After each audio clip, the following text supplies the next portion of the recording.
This is the most exciting time in my entire career. And I think that is a result of the questions that can be answered today that we couldn't answer before. We're able to see connections in areas that once seemed totally separate.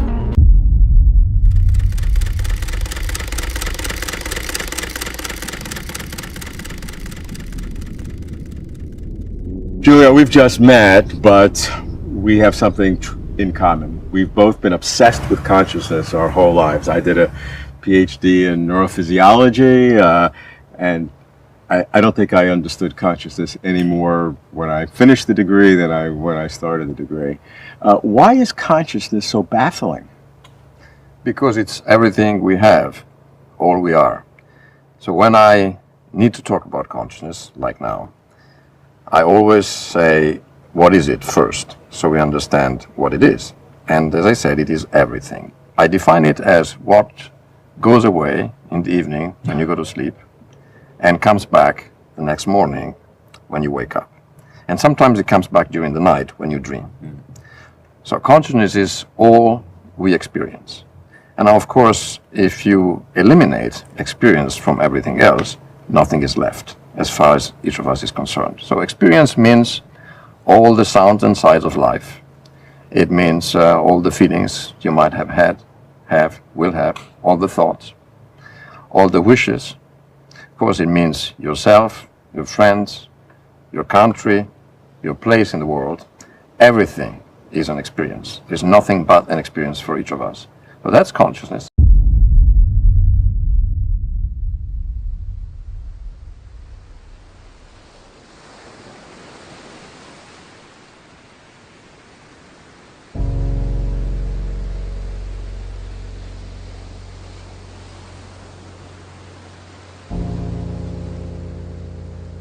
The ideas for a proper confirmed scientific theory of not just human consciousness, but animal consciousness, and by extension, machine consciousness, if that's possible. Stay tuned. It's things are happening very fast. Well, these days. So the process from going from brain to mind is a difficult one. It is important to study the brain, but you will never squeeze the essence of consciousness out of gray matter. You can squeeze it as a sponge as much as you want. You will never get experience flowing out of it because suddenly there is some special property of the neurons firing at 40 hertz or whatever else that might be that suddenly generates experience. And this is why philosophers have rightly pointed out for a long time that this is a very hard problem. In fact, it is so hard that I grant you it is impossible to solve that way. You cannot solve the problem of consciousness by looking at the brain, taking it in your hands, and asking yourself, how could this piece of gray matter give rise to the phantasmagory, and the colors, and the beauty, and the shapes of experience? You will not squeeze it out of that. You need to take a different approach. Hi everyone, this is Kasia Bosne, and in today's interview I have a pleasure to speak to Dr. Eben Alexander, international best-selling author.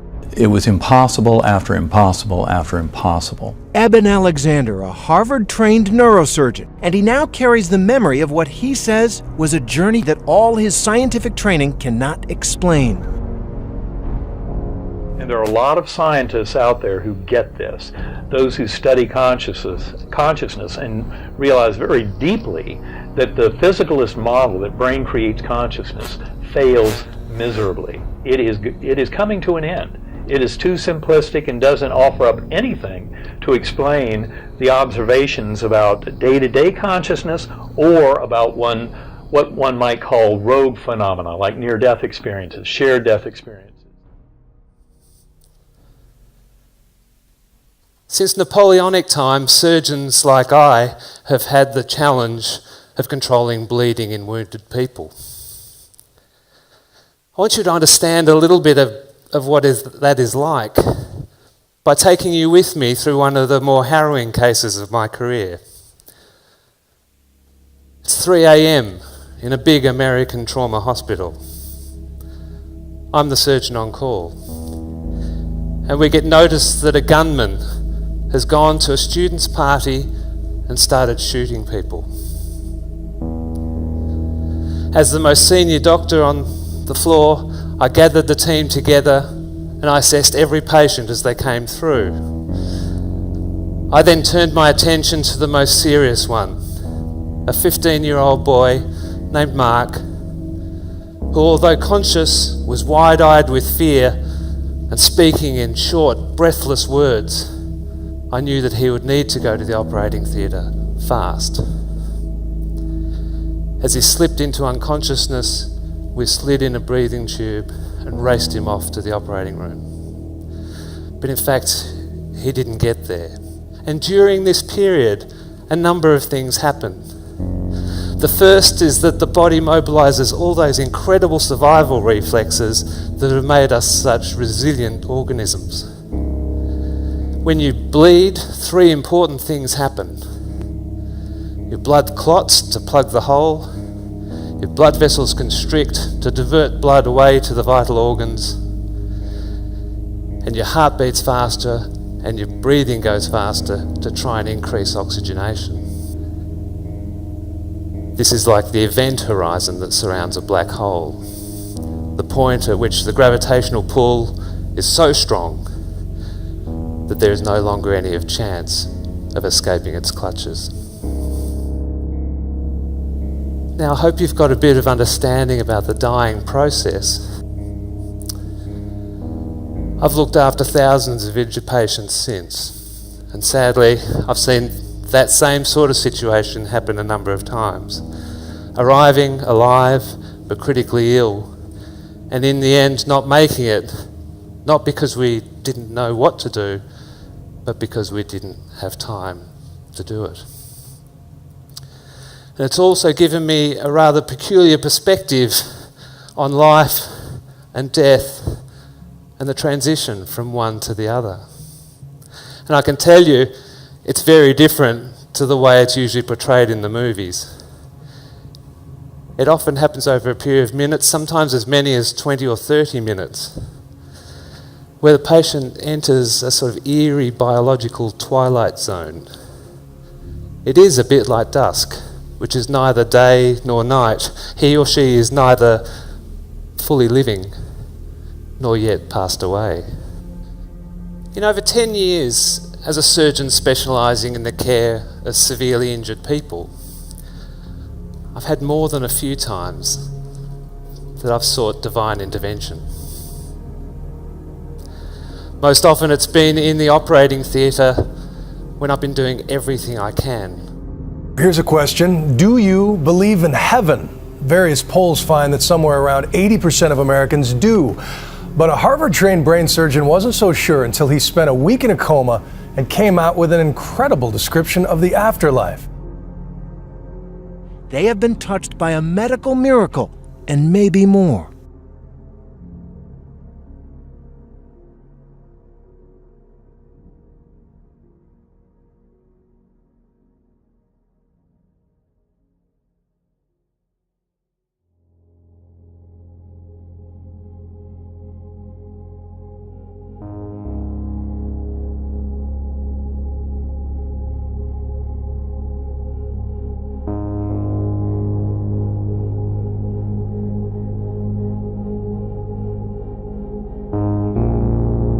Okay, well, I did my doctorate in neurophysiology, as I mentioned. I have many neuroscientist friends, and many people are interested in this problem, obviously. And the path that they always go is, how can the brain explain the mind?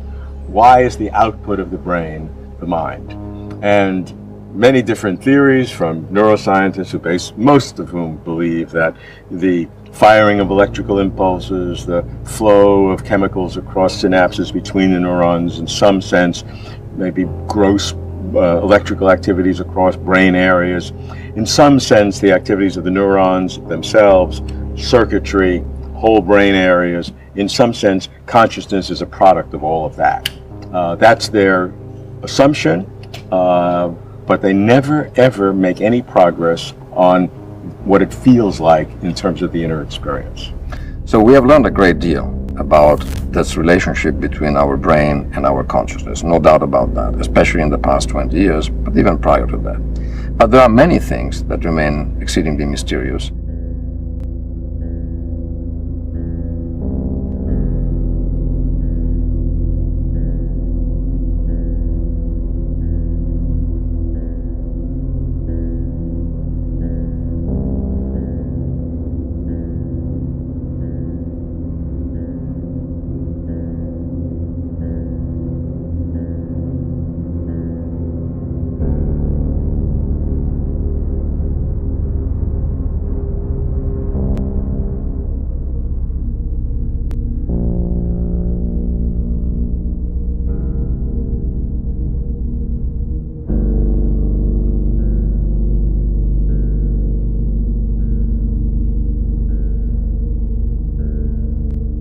So that's consciousness. And if we weren't in a way for sleep and sometimes for anesthesia, we probably wouldn't even know that it is such an extraordinary gift, how else to call it. Meaning, if it weren't there, for each of us, there would be nothing at all. In fact, none of us would exist in a fundamental sense. Okay? So if you want to call what's real an illusion, that's up to you. But I think we have to stick with the notion that consciousness is the one thing we're absolutely sure about. Now, within that, there is an intriguing phenomenon that was pointed out by Schopenhauer. So if you start from consciousness, at some point you realize, and we have realized it quite some time ago, that there is a particular piece in my experience, which is my brain, we now know, that if I touch that, then consciousness itself seems to vanish. So there is this wonderful display, like this jungle here in which we are, and this conversation we are having, these people we are seeing, and I feel my body, and I sort of see things out of my eyes.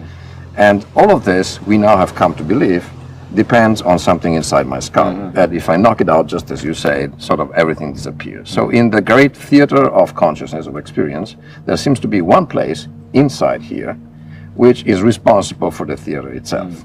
And that is, of course, what gave rise to the mind-body problem that Descartes sort of put out in the open quite clearly.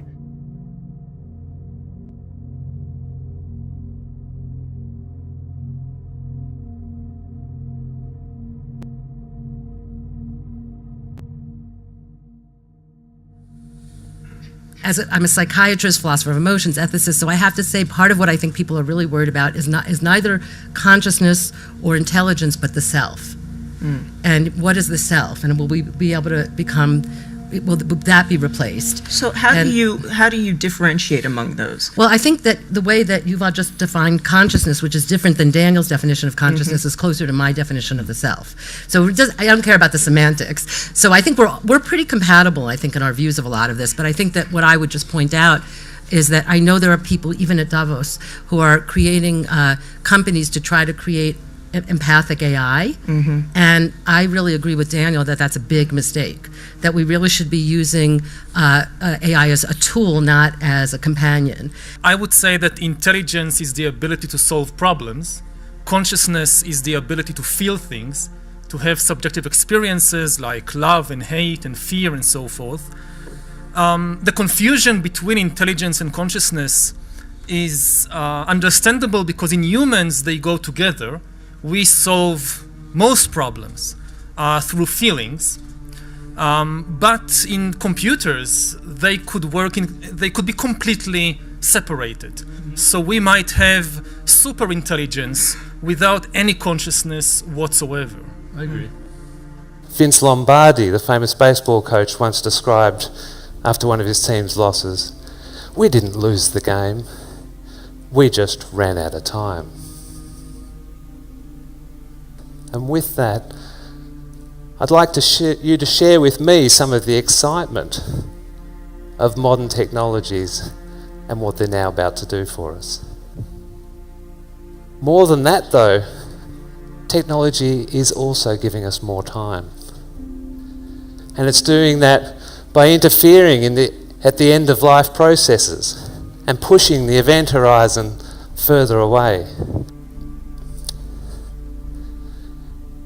I must say that tinkering with the limits of life does at times feel a bit like playing God. So how is it that this little piece of furniture in the great assembly of the world inside my skull is responsible for the world itself? That is, in two words, the mind-body problem. There's a tremendous amount of information out there about non-local consciousness, about all these phenomena that suggest that the brain does not create consciousness at all. Of course, the brain and consciousness are tightly linked, but the mistake is in thinking that the brain creates it.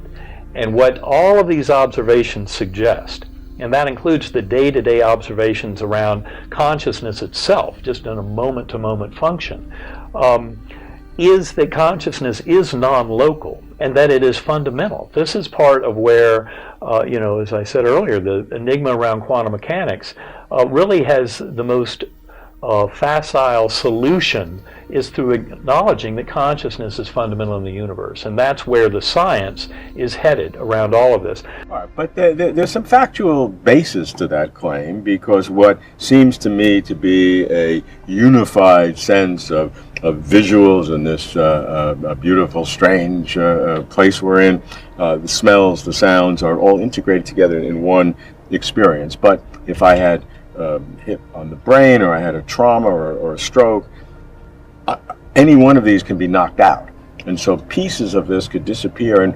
And the claim is that we have all these independent systems that are unified in some interesting way for maybe evolutionary purposes, but in fact they're all coming together, and because of that, it's an illusion that I have this unified sense of consciousness when it's all these independent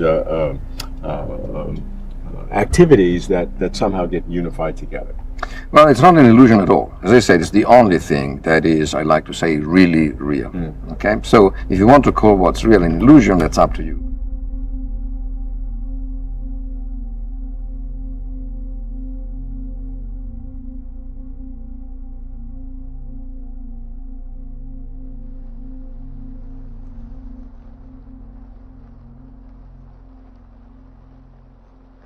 A mild afternoon in Lynchburg, Virginia, and Eben and Holly Alexander are at a high school soccer game cheering on their 14-year-old son, Bond. They are a perfectly ordinary American family with an extraordinary story.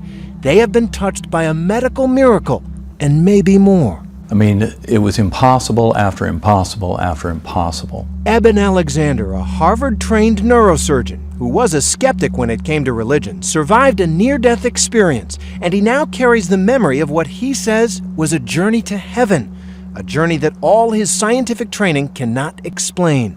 They realized that my neocortex, the human part of the brain, was being devastated by this bacterial meningitis.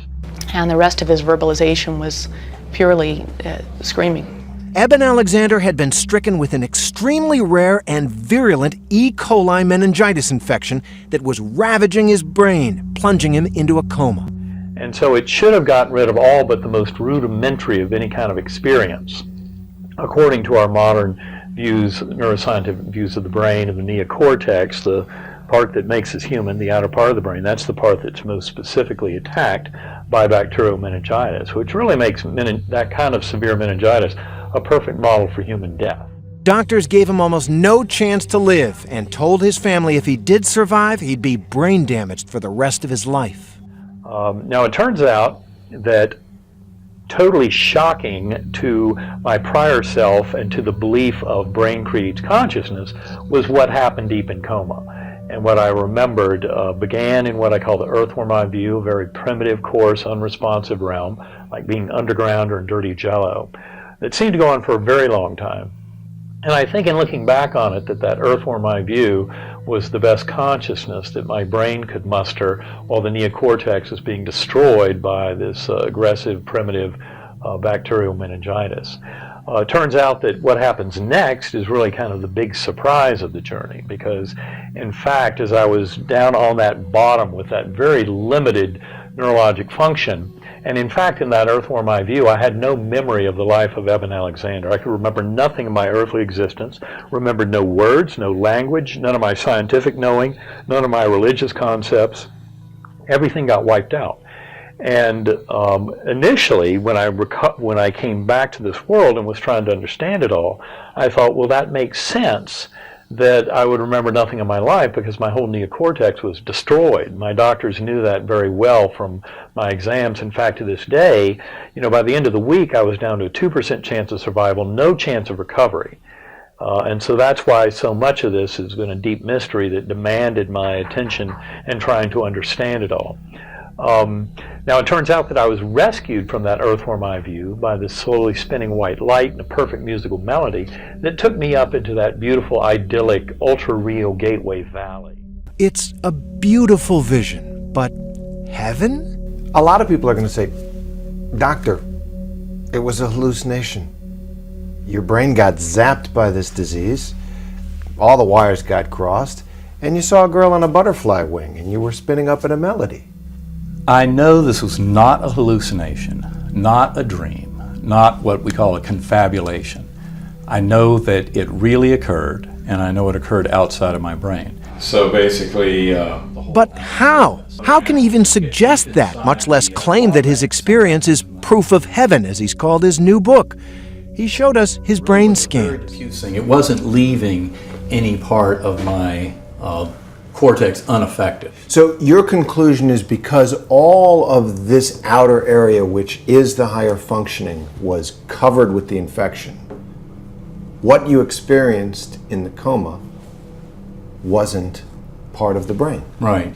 When I came back, I described all those celestial beings that were emanating these beautiful hymns as angelic choirs. I mean, that's what makes the most sense. That ultra-real valley was the real challenge to explain. It had the Earth-like features, but it was far more real than this world. And that part is very hard to explain. And in the months after my coma, when I was trying to explain all this as some kind of a brain-based hallucination or dream or drug effect, it was a real challenge to explain that ultra-reality. And the way that it comes out is so profound, the way we can know things. And that was just the beginning of my journey. But something else happened. After he recovered, Eben, who was adopted, saw a picture of a sister from his biological family who died years ago, a woman he never knew. And I knew who my guardian angel was on the butterfly wing. It was the most profound experience I've ever had in this life. Your sister, by birth, and from a family that you didn't know because you were adopted, who died several years ago, who you had never met, you saw while you were in coma. Yes. And that was the key. That explained everything. Smells good, that's for sure. Dinner time at the Alexander home. Come, Lord Jesus, our guest to be, and bless us. They were not a particularly religious family before Eben's coma. He was a skeptic. Not anymore. And when you hear those stories, it is fundamentally earth-shattering what it really means. But the truth is, this is an entire reworking of what we understand as the nature of reality, and realizing that the material realm is in many ways very much the illusion. And the thing that truly exists is soul, spirit, consciousness. This proves that our soul, our consciousness, our spirit doesn't depend on the existence of the brain and body at all, and easily is actually freed up to a much higher state of knowing when it's freed from this body.